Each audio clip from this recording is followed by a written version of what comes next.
Shalom Bapak Ibu yang dikasihi Tuhan Yesus Kristus. Dalam program Rem Ministry bersama dengan saya Dr. Hanas DTH dengan tema besar kita Soteriology and Spiritual Life. Pada saat ini kita memasuki sesi yang ke-6 dengan tema kelahiran baru atau regeneration original. Bapak Ibu yang dikasihi Tuhan Yesus Kristus, konsep kelahiran baru adalah menjadi ciptaan baru di dalam Kristus.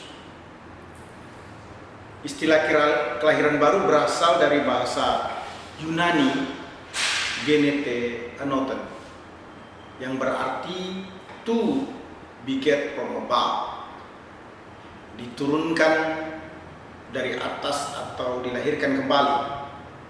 Sebagaimana yang dijelaskan dalam Yohanes 3 ayat yang ke-3.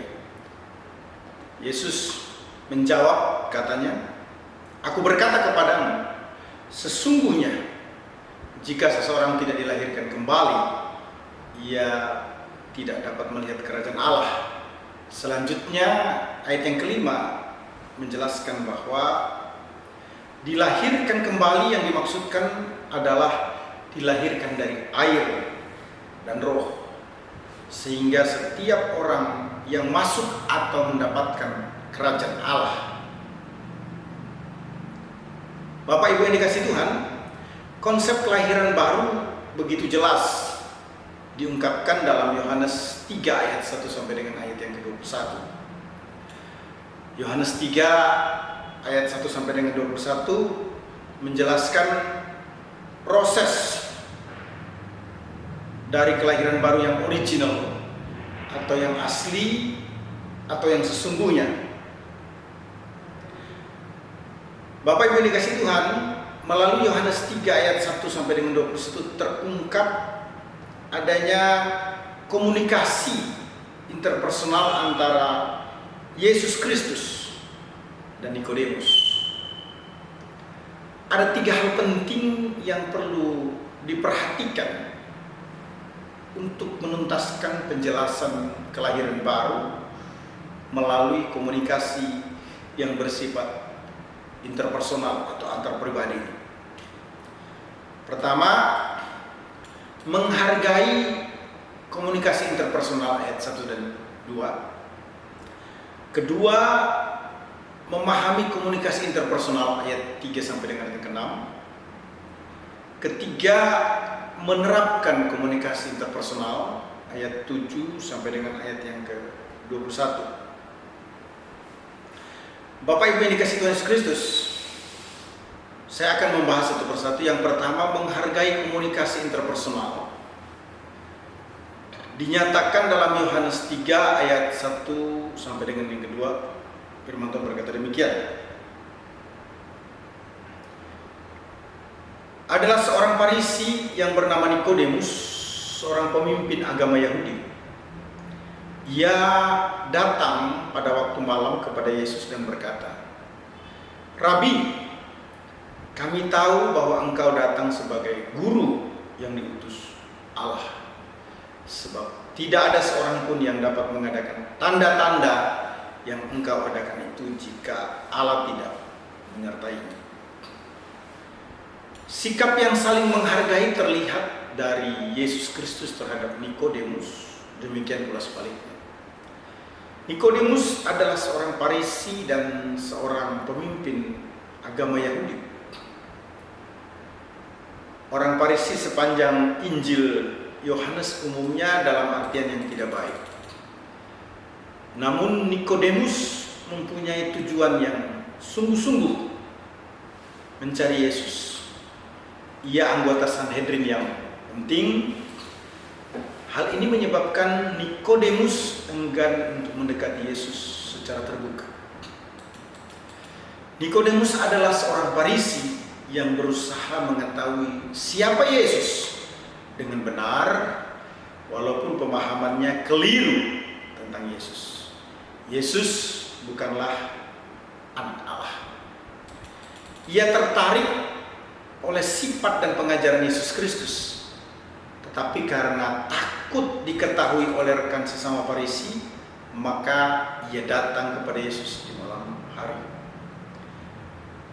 Istilah Nikodemus sebagai anggota Sanhedrin diterjemahkan dari bahasa Yunani arkonton ion, dimaknai sebagai a rule of the Jews, seorang raja atau penguasa Yahudi. Yesus Kristus dalam pemahaman Nikodemus adalah rabi, guru yang diutus Allah. Istilah rabi menjelaskan tentang panggilan kehormatan yang bersangkutan karena melakukan pekerjaan mengajar hukum-hukum Tuhan. Yesus dalam pemahaman Nikodemus melakukan hal tersebut sehingga patut disebut rabi. Istilah guru yang diutus Allah merupakan sapaan Nikodemus terhadap Yesus, yang menunjukkan bahwa Yesus adalah pribadi yang melakukan tugas ilahi, yang mempertegas atau dipertegas dengan tanda-tanda ilahi yang Yesus lakukan dalam pelayanannya.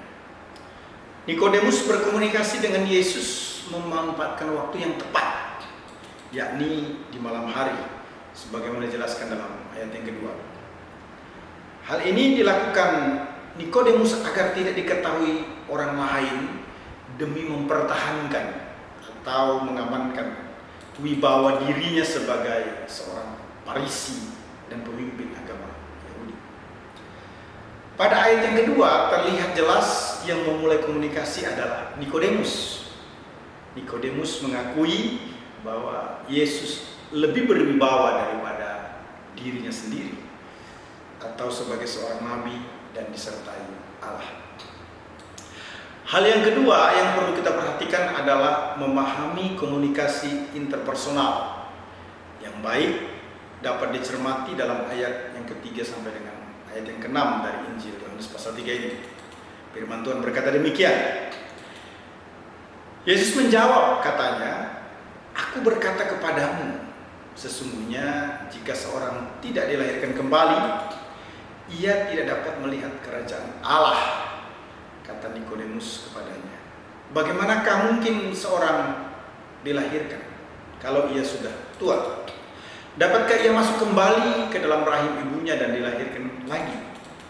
Jawab Yesus, "Aku berkata kepadamu, sesungguhnya jika seorang tidak dilahirkan dari air dan roh, ia tidak dapat masuk ke dalam kerajaan Allah. Apa yang dilahirkan dari daging adalah daging, apa yang dilahirkan dari roh adalah roh." Penjelasan kelahiran baru dari Yesus Kristus terhadap Nikodemus ini begitu komunikatif, Bapak Ibu.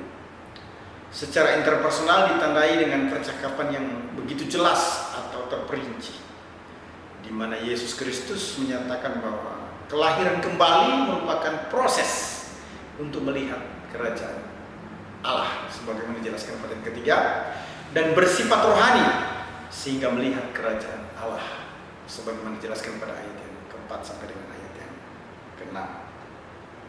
Bapak Ibu, kalimat "jika seorang tidak dilahirkan kembali, ia tidak dapat melihat kerajaan Allah" pada ayat ketiga ini menekankan pentingnya kelahiran baru sebagai syarat mutlak untuk menerima atau memperoleh hidup yang kekal melalui Yesus Kristus.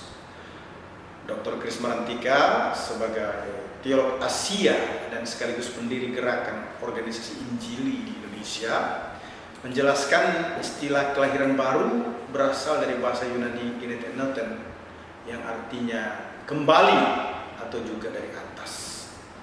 Selanjutnya penulis yang sangat populer Donald Guthrie menjelaskan bahwa istilah lahir baru identik dengan dilahirkan kembali atau dilahirkan dari atas. Secara teologis dapat diartikan sebagai aktivitas roh Allah yang memberikan kodrat baru kepada seseorang berdosa, didasari oleh karena ia telah menerima Yesus Kristus sebagai Tuhan dan Juru Selamat secara pribadi. Kelahiran baru bukanlah sekedar emosi, melainkan pengalaman iman yang menjadikan seseorang memiliki kodrat baru, yaitu kodrat Allah. Hal ini merupakan pekerjaan Roh Allah yang terjadi ketika seseorang menerima Yesus Kristus secara pribadi. Kelahiran baru merupakan kegiatan Allah yang terjadi hanya bagi orang percaya, dan hal tersebut merupakan anugerah karena seseorang mengalami pengampunan dosa dengan menerima Yesus Kristus secara pribadi. Setiap orang yang sudah lahir baru selayaknya berkomitmen untuk hidup tidak lagi di dalam dosa, melainkan hidup dipimpin oleh Roh Allah sehingga menampilkan hidup yang sesuai kehendak Allah, yakni menjadi garam dan terang dunia. Krismarantika juga menjelaskan bahwa kelahiran baru membuktikan bahwa setiap orang percaya tetap sama dalam kepribadian, berbeda dalam gaya hidup karena dikendalikan oleh Roh Kudus. Namun ini juga tidak menunjukkan bahwa orang tersebut menjadi sempurna secara rohani. Sementara itu, M.R. Gordon menjelaskan bahwa kelahiran baru merupakan aktivitas Roh Allah yang harus direspon dengan berkomitmen melakukan atau hidup sesuai kehendak Allah. Donald Guthrie menyatakan bahwa hanya orang yang melangkah dengan iman yang dapat masuk atau melihat kerajaan. Melihat dalam hal ini dapat dipahami sebagai mengalami, sebagaimana dijelaskan dalam ayat 36. Jadi kelahiran baru mendahului, bukan mengikuti perbuatan melihat kerajaan Allah. Yesus mengatakan, "Aku berkata kepadamu, sesungguhnya jika seorang tidak diperanakan kembali, ia tidak dapat melihat kerajaan Allah." Sebagaimana dijelaskan oleh Yohanes 3 ayat ketiga. Hal tersebut meluruskan seluruh pemahaman dasar keagamaan dan pengertian mengenai kerajaan Allah yang dimiliki Nikodemus. Nikodemus yang begitu setia dalam menjalankan ajaran agama Yahudi berpikir pasti masuk kerajaan Allah. Nikodemus yang adalah pemimpin agama Yahudi, seorang Farisi yang beradab, beramal, dan taat secara agamawi, ternyata tidak dapat melihat kerajaan Allah. Yesus mendorong Nikodemus agar tidak bersandar pada perbuatan baik dan jabatan, yaitu pemimpin agama Yahudi, sebab Nikodemus pun butuh juru selamat. Dalam posisi semacam ini, seseorang tidak mungkin melihat kerajaan Allah jika tidak terlebih dahulu mengalami kelahiran kembali atau kelahiran dari atas, yaitu menerima Yesus Kristus secara pribadi. Istilah kerajaan Allah menunjuk pada kehidupan kekal yang hanya diperoleh atau dialami oleh setiap orang percaya. Proses kelahiran baru merupakan proses untuk melihat kerajaan Allah atau hidup yang kekal. Hal ini bukan sekedar emosi, melainkan pengalaman iman yang dikerjakan Allah. Yohanes pasal 3 ayat 4 menyatakan, kata Nikodemus kepadanya, "Bagaimana mungkin seseorang dilahirkan kalau ia sudah tua? Dapatkah ia masuk kembali ke dalam rahim ibunya dan dilahirkan lagi?" Ayat tersebut menunjukkan bahwa Nikodemus tampaknya bingung, kaget, karena guru yang sangat dihargainya berkata bahwa ia harus dilahirkan lagi. Istilah "dapatkah ia masuk kembali ke dalam rahim ibunya dan dilahirkan lagi" menjelaskan bahwa Nikodemus berpikir adalah mustahil untuk memulai sesuatu yang baru, yaitu kelahiran kembali baginya sebagai seorang Farisi ataupun pemimpin agama Yahudi. Pada ayat yang kelima dinyatakan, Yesus menjawab, "Aku berkata kepadamu, sesungguhnya jika seorang tidak dilahirkan dari air dan roh, ia tidak dapat masuk ke dalam kerajaan Allah." Terkait dengan ayat 5 tersebut, Donald Guthrie memberikan komentar bahwa ada dua pandangan sehubungan dengan dilahirkan dari air.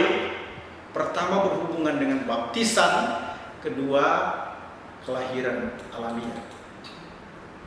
Memahami istilah dilahirkan dari air tidaklah perlu diperdebatkan maknanya. Sebab yang terpenting tekanannya bukan pada air, melainkan pada roh.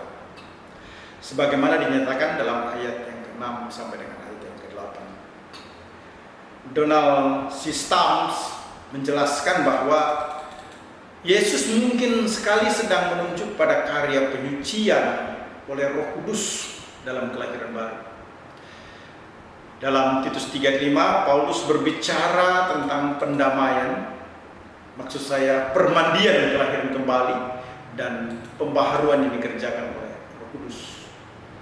Untuk memahami ayat 5 sebaiknya juga memperhatikan ayat yang ke-6 yang menyatakan apa yang dilahirkan dari daging adalah daging dan apa yang dilahirkan dari roh adalah roh. Pengertian ayat 6 mempertegas bahwa sumber yang melahirkan menjadi penentu dari yang dilahirkan. Bila yang melahirkan daging, maka yang dilahirkan daging. Bila yang melahirkan roh, maka yang dilahirkan juga roh. Donald Guthrie menjelaskan juga bahwa Tuhan Yesus menunjukkan tabiat dari mereka yang melahirkan ditentukan oleh sumber yang melahirkan mereka. Yesus mengkomunikasikan kepada Nikodemus bahwa setiap orang harus diperanakkan dari manusia dan juga dari roh Allah. Jadi bila seseorang mau terlibat atau hidup dalam kerajaan Allah, orang tersebut harus diciptakan ulang sebagai ciptaan baru, yakni dilahirkan dari air, dapat diartikan sebagai kelahiran fisik, sedangkan dilahirkan dari roh menjelaskan kelahiran rohani di dalam Yesus. Hal ini dipahami kemudian oleh komunikan, dalam hal ini adalah Nikodemus. Yang ketiga, menerapkan komunikasi interpersonal sebagaimana yang dinyatakan dalam Yohanes 3 ayat 7 sampai dengan 21. Komunikasi yang baik menerapkan accurate communication ayat yang ke-7 sampai dengan 8, brevity communication ayat 9 sampai dengan 12, dan clarity communication ayat 13 sampai dengan 21. Baik, saya akan menjelaskan satu persatu. Accuracy communication, berkomunikasi yang akurat, dijelaskan dalam ayat yang ke-7 sampai dengan ayat yang ke-8. Ayat ke-7 menyatakan, janganlah engkau heran karena aku berkata kepadamu, kamu harus dilahirkan kembali. Istilah kamu harus dilahirkan kembali mempertegas bahwa kelahiran baru bukan hanya kebutuhan tetapi keharusan. Kelahiran kembali bukan untuk dipilih, tetapi wajib untuk dialami. Yesus Kristus berkomunikasi secara akurat dengan Nikodemus yang adalah seorang pemimpin Yahudi yang mewakili umat Allah. Nikodemus sebagai pemimpin yang terpelajar membaca kitab Perjanjian Lama semestinya mengerti bahwa manusia harus diperanakan kembali. Pada ayat 38 dituliskan angin bertiup kemana ia mau. Dalam pandangan Donald Guthrie, angin menggambarkan kegiatan-kegiatan roh. Mujizat kelahiran baru tak dapat diukur oleh kecerdasan manusia. Hal senada juga diungkapkan oleh Stamps sebagaimana halnya dengan angin, sekalipun tidak tampak, namun diketahui karena aktivitas dan desirannya. Demikian pula Roh Kudus diketahui melalui kegiatan dan efeknya atas mereka yang dilahirkan kembali. Secara akurat Yesus mengkomunikasikan kepada Nikodemus bahwa diperanakan dari roh adalah sesuatu yang sulit untuk dipahami. dan merupakan misteri ilahi. Namun hal tersebut tidak berarti membebaskan Nikodemus dari teguran tersebut.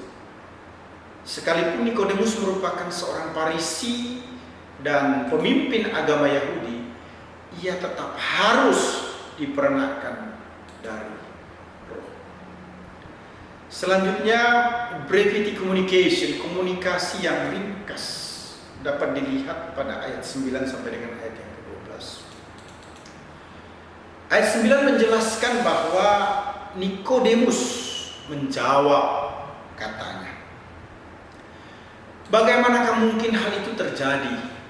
Jawab Nikodemus tersebut begitu ringkas, yang menunjukkan bahwa Nikodemus tidak percaya atau tidak menerima Yesus.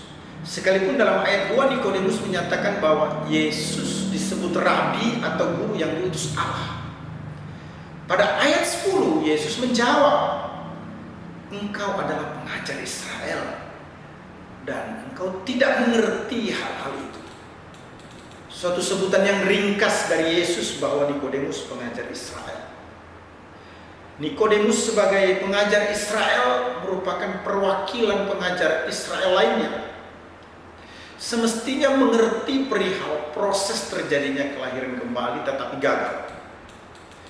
Nikodemus sebagai guru Israel yang sudah mempelajari firman Tuhan seharusnya mengerti bahwa status atau usaha manusia tidak dapat membawa manusia ke dalam kerajaan Allah.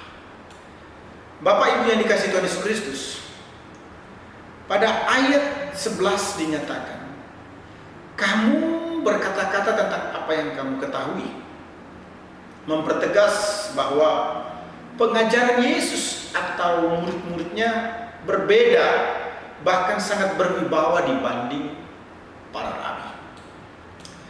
Nikodemus datang kepada Yesus disebabkan tanda-tanda, bukan karena mau menerima kesaksian Yesus Kristus. Pada posisi semacam ini, jelaslah bahwa Nikodemus belum rela untuk menerima Yesus, sekalipun ia pengajar Israel yang semestinya membuka hati untuk hal tersebut. Nikodemus tertarik kepada Yesus karena tanda-tanda yang dibuat Yesus, tetapi tidak berniat menerima Yesus secara pribadi. Pada ayat 12 ditulis, kamu tidak percaya bahwa aku berkata-kata dengan kamu tentang hal-hal duniawi. Bagaimana kamu akan percaya kalau aku berkata-kata dengan kamu tentang hal-hal surgawi? Hal-hal duniawi haruslah dihubungkan dengan pernyataan yang terdahulu, yang meliputi kebenaran rohani seperti kelahiran baru. Hal-hal surgawi adalah kebenaran-kebenaran yang tak dapat sepenuhnya dinyatakan di dalam dunia ini. Jadi Nikodemus pada dasarnya tidak siap percaya Yesus, sekalipun Yesus memberikan argumentasi yang meliputi hal-hal duniawi dan hal-hal surgawi. Clarity communication atau komunikasi yang jelas dapat kita ketahui melalui ayat 13 sampai dengan ayat-ayat selanjutnya. Pada ayat 13 menyatakan, tidak seorang pun yang telah naik ke sorga selain daripada Dia yang telah turun dari sorga, yaitu Anak Manusia.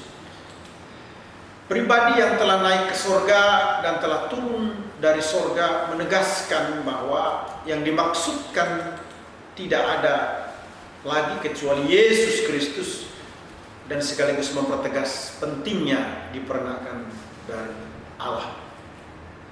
Deep Hegelberg memberi komentar bahwa Dia yang turun dari sorga menguraikan mengenai hal-hal surgawi dan juga merupakan cara supaya manusia dapat diperanakan dari atas.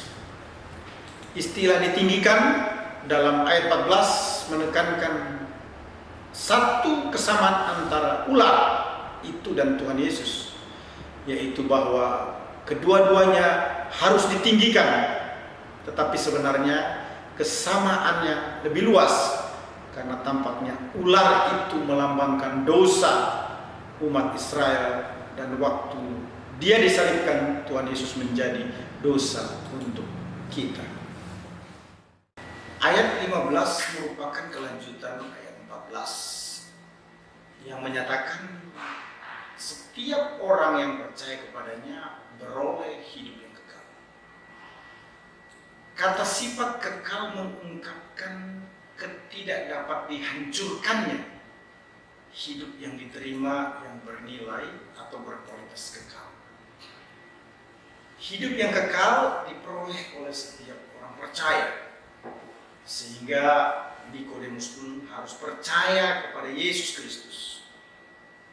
Istilah karena dalam ayat 16 agaknya menekankan hubungan dengan pembicaraan terdahulu dan mendukung pendapat bahwa Yesuslah yang berbicara. Donald Guthrie menyatakan bahwa komunikasi Yesus terhadap Nikodemus begitu jelas, khususnya pada ayat 16. Pernyataan bahwa begitu besar kasih Allah akan dunia ini menunjukkan bahwa sasaran kasih Allah adalah universal, meliputi segenap umat manusia. Jadi Yesus mengkomunikasikan begitu jelas, yang naik dan turun ke sorga adalah anak manusia atau Yesus Kristus, anak tunggal Bapa yang dikaruniakan untuk manusia, yang didasarkan pada kasih Allah yang begitu besar, supaya setiap orang yang percaya kepadanya tidak binasa, melainkan beroleh hidup yang kekal.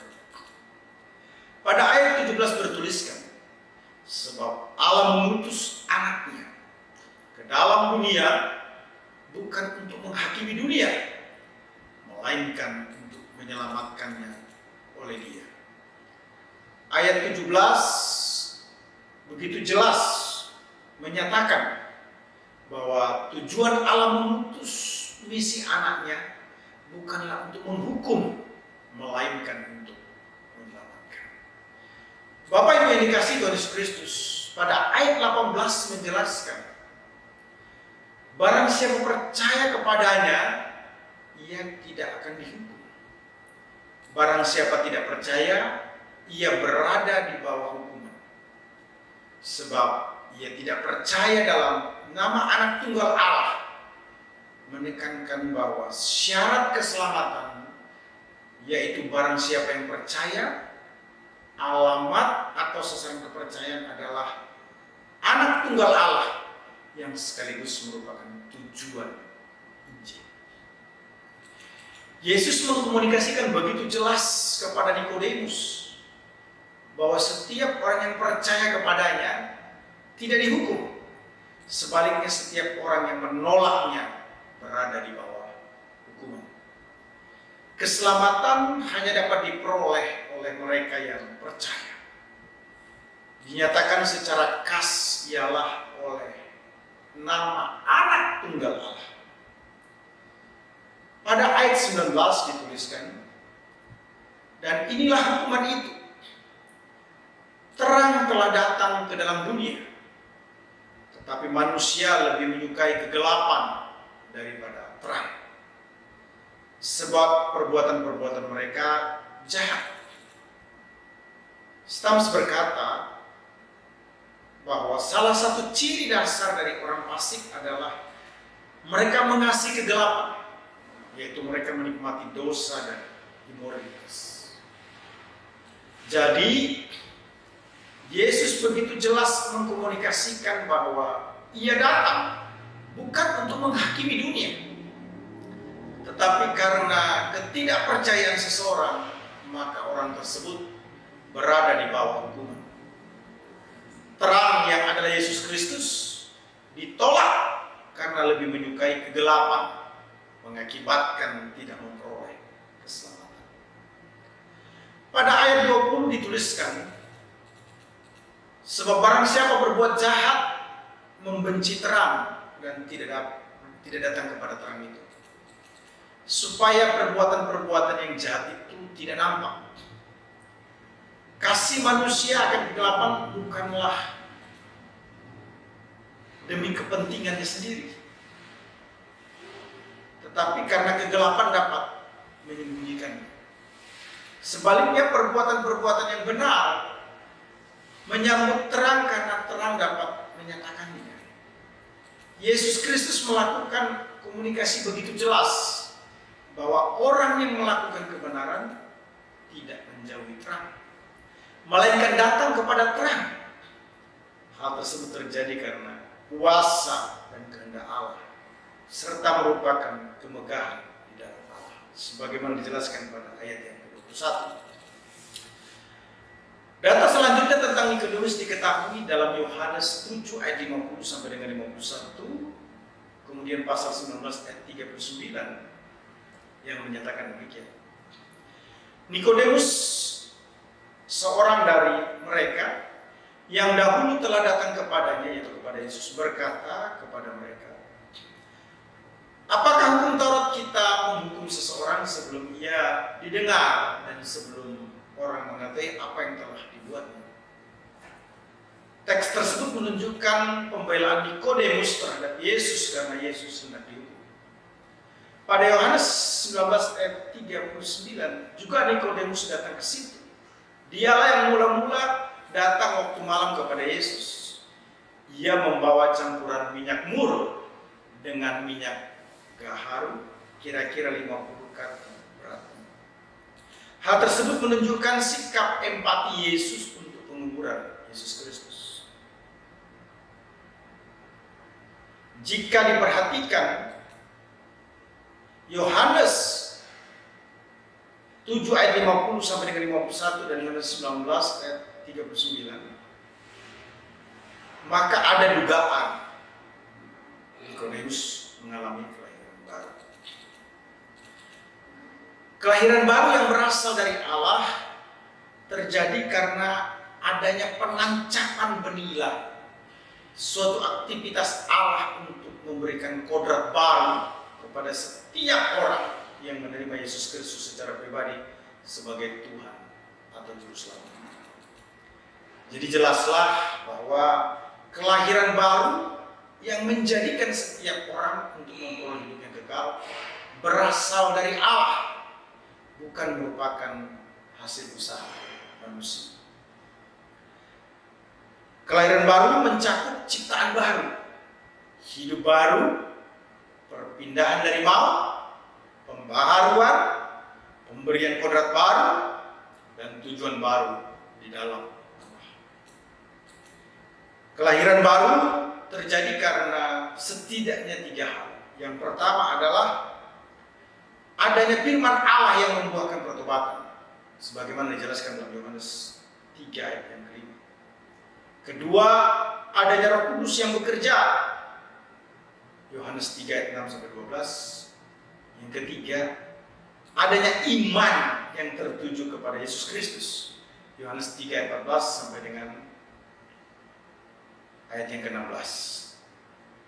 Adapun fondasi kelahiran baru adalah dari Yesus Kristus saja, sebagaimana dijelaskan dalam 1 Petrus 1 ayat 18 yang menyatakan, sebab kamu tahu bahwa kamu telah ditebus dari cara hidupmu yang sia-sia yang kamu warisi dari nenek moyangmu itu, bukan dengan barang yang fana, bukan pula dengan perak atau emas, melainkan dengan darah yang mahal, yaitu darah Kristus, yang sama seperti darah anak domba yang tak bernoda dan tak bercacat. Kelahiran baru bukanlah perbaikan kodrat lama, melainkan penerimaan kodrat baru, sebagaimana yang dinyatakan dalam 2 Korintus 5 ayat 17. Jadi, siapa yang ada dalam Kristus, ia adalah ciptaan baru. Yang lama sudah berlalu, sesungguhnya yang baru sudah datang. Kelahiran baru membuka peluang dari hari ke hari untuk menang atas dosa, sebagaimana dijelaskan dalam Roma 8 ayat 1 sampai dengan ayat yang kedua. Firman Tuhan menyatakan demikian. Demikianlah sekarang tidak ada penghukuman bagi mereka yang ada dalam Kristus Yesus. Roh yang memberikan hidup telah memerdekakan kamu dalam Kristus dari hukum dosa dan hukum maut. Kelahiran baru juga memampukan setiap anak-anaknya mengasihi sesama orang percaya, sebagaimana yang dijelaskan dalam 1 Yohanes 5 ayat 1.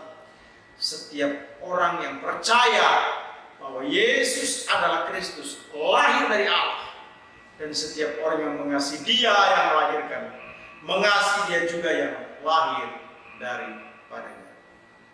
Tuhan memberkati. Haleluya.